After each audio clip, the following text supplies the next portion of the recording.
when I have the right amount of money, when I've got the right job, when I'm comfortable financially, then we can start having kids. What a mistake. Or even when I get the right job and I have the right amount of money, then I'll get married. What a mistake.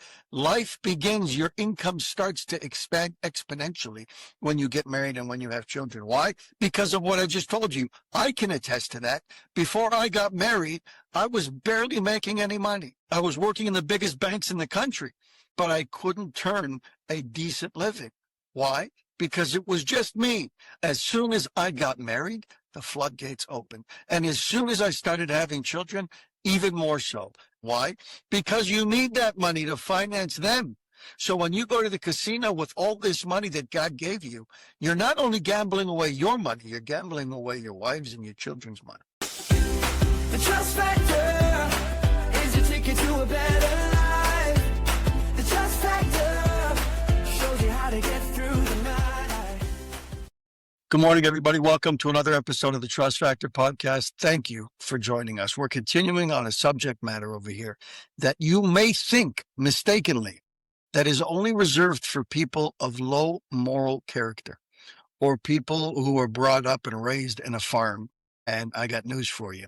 It is mainstream, and it is some of the best people you will ever know who are oftentimes addicted to gambling, but you won't know about it. They will never tell you about it. And if they do gamble, they'll make it seem like they just dabble in it here and there and that they've got full control, just like any other addiction, and that it's more wins than losses. It's all good. You've got nothing to worry about. But I'll tell you something. I've only put out, I think, 1 or 2 episodes on this concept of gambling. And I've already had a few comments back from people who have obviously been there or who may even still be there. And they recognize the truth behind everything that is being said over here about this devastating idea called gambling. And they've made comments about it. And they appreciate the fact that we're talking about it because it's been made mainstream. And because it's mainstream, people are more likely to get involved in it. People are less likely to get involved in opioids and illicit illegal drugs because it's not mainstream. It's looked on negatively and is taboo. But gambling is everywhere. I finished telling you in the other episode that today you can play solitaire or mahjong or some other game that you play online thinking that it's harmless, it's inert, and it should be. But today, every game comes with an option to play for money. Gambling has been normalized in a big way. Casinos are everywhere. I remember not long ago in Canada and Toronto, they were illegal. You couldn't gamble unless you went to a charity casino where you were capped at peanuts. Today, casinos are everywhere, my friend. So it's mainstream. People are more willing to talk about it and to go out and dabble in it. In fact, do you know where it is plaguing the world in a big way? In one of the last places you could ever imagine. Yeshivas, religious institutions where young boys go to learn to grow. That is where this concept of gambling has grown legs. It's become exceedingly popular to a point where the rabbis are talking about it. I've heard many lectures where rabbis are talking about just how dangerous this has become.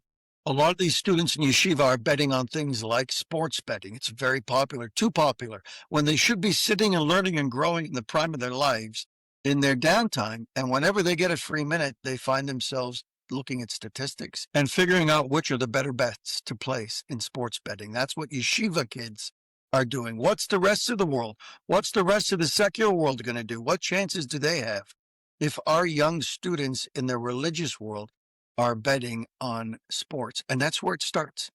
It starts there. You build up this desire to be the winner by getting involved in some form of gambling that seems inert. It seems harmless.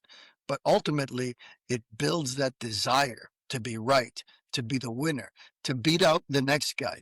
When your friend thought it was going to be A and you were convinced it was going to be B and it ended up being B and you were the hero.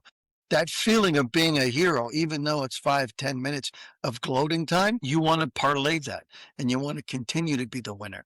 And you think that it's going to come to you by making good predictions, not realizing that the games in and of themselves are corrupt. And we'll get into that later on when we talk about lotteries. So many obvious indications that the whole system is broken. You don't even have to look at lotteries. Look at sports betting.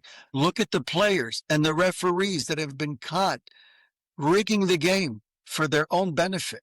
Tens of millions of dollars, massive amounts of money have gone through referees to be able to throw games or players.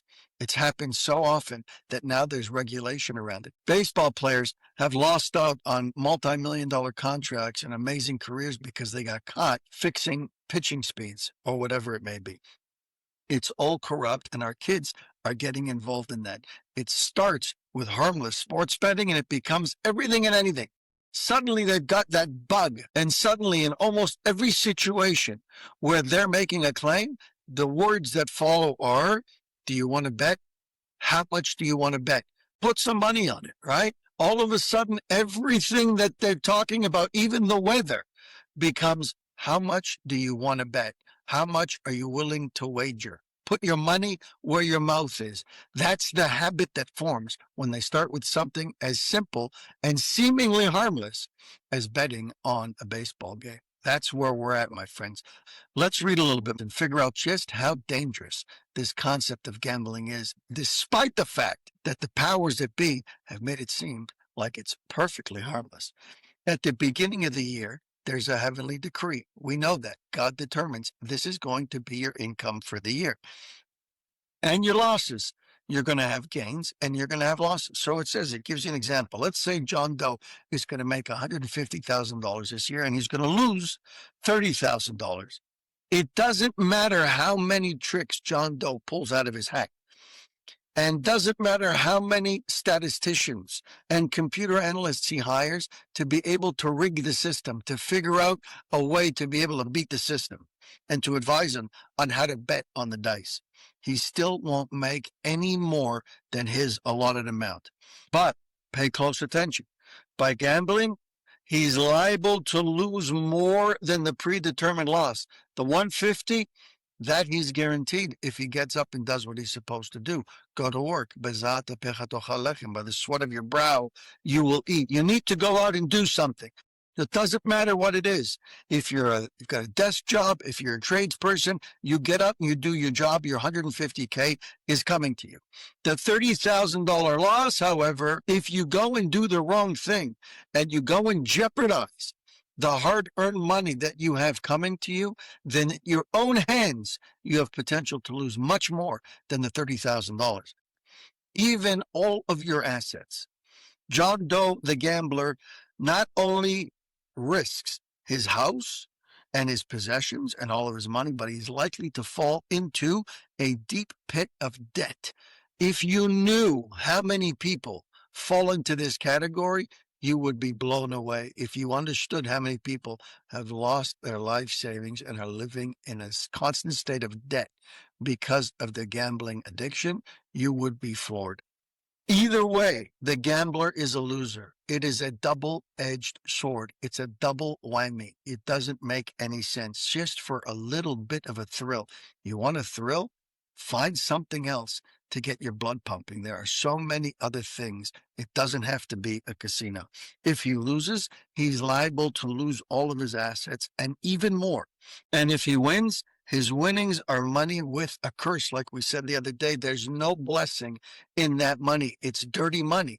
It can't come with a blessing. You want blessing with your money, make sure it comes in a clean way. And he won't earn a penny more than what's destined for him. Either way, he's a loser. He would have been so much better off if he had only patiently waited to receive his money honestly and in a dignified manner. Doesn't have to come from corrupt means. It doesn't have to come from a source that is not kosher. It could be above board and 100% kosher, and that's where it should be. Now, here's an idea that goes right over the head of 90% of gamblers in the world. What is it? The money in our possession is not truly ours. It doesn't belong to me entirely. What do I mean? It is only a safe deposit in our hands to use in a fashion that the Creator intends. More than that, He doesn't give a person money for his own exclusive use. A person's allotment includes money and a stipend for a spouse and for children. It says that a person comes into this world with his income in his hand. What does that mean? That means you shouldn't fear bringing in a lot of children to this world, which a lot of people foolishly do. A lot of people think when I have the right amount of money, when I've got the right job, when I'm comfortable financially, then we can start having kids. What a mistake. Or even when I get the right job and I have the right amount of money, then I'll get married. What a mistake. Life begins, your income starts to expand exponentially when you get married and when you have children. Why? Because of what I just told you. I can attest to that. Before I got married, I was barely making any money. Barely. I was working in the biggest banks in the country, doing an amazing job, completely above board. And I was top of my game, but I couldn't turn a decent living. Why? Because it was just me. I just had enough for myself to be able to get by. As soon as I got married, the floodgates opened. And as soon as I started having children, even more so. Anybody who's married with kids will tell you the same thing. They started making real money when they got married and when they had children. Why? Because you need that money to finance them. So when you go to the casino with all this money that God gave you, you're not only gambling away your money, you're gambling away your wives and your children's money. Most of your money is earmarked for your dependents. If you were single, he says, he'd probably earn a lot less. Like I just said, it's true, happened with me. So who gives him the right to take that money that the Creator earmarked for their food and their clothing and their shelter and gamble with it? Who gives him the right? When he gambles, he steals from his wife and children. What an outlook. He takes the money that was earmarked for their sustenance and pours it down the drain of folly and fantasy. Do you think that gamblers are thinking about this when they go into the casino? On the contrary, they're usually thinking the opposite. I'm doing this for my wife and children. This is what's going to give them the life on Easy Street. They're not really thinking about the fact that the money that they're using is not theirs. It's their wives and their children's. This is their college education. If the guy's willing to give away his house, you think he cares about his children's education or the next meal and where that's coming from? It becomes a sickness, my friends, that is unmanageable. That is one of the most corrupt in the world. And hopefully tomorrow or the next day, we'll talk about lotteries. That's a big one. And you want to talk about mainstream. Holy cow, is that ever mainstream? It's everywhere. And we'll talk about just a few key signs that you can look at to understand just how fixed these systems are. You won't even believe it.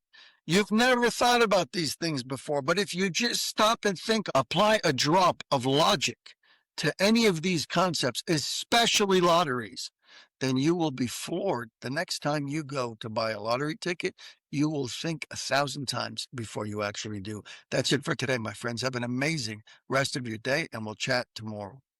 Thank you for spending time with us on the Trust Factor podcast. If you've heard something today that moved you, save this episode and share it with someone who might need to hear it. Be sure to subscribe so you don't miss upcoming conversations that challenge, empower, and uplift. And if you're on social media, connect with us. Leave your thoughts. Drop a quote that resonated with you. Hashtag the Trust Factor podcast. Until next time, keep growing in your trust and keep living with purpose. I'm Jesse Revivo, and this has been the Trust Factor podcast. Thanks for listening.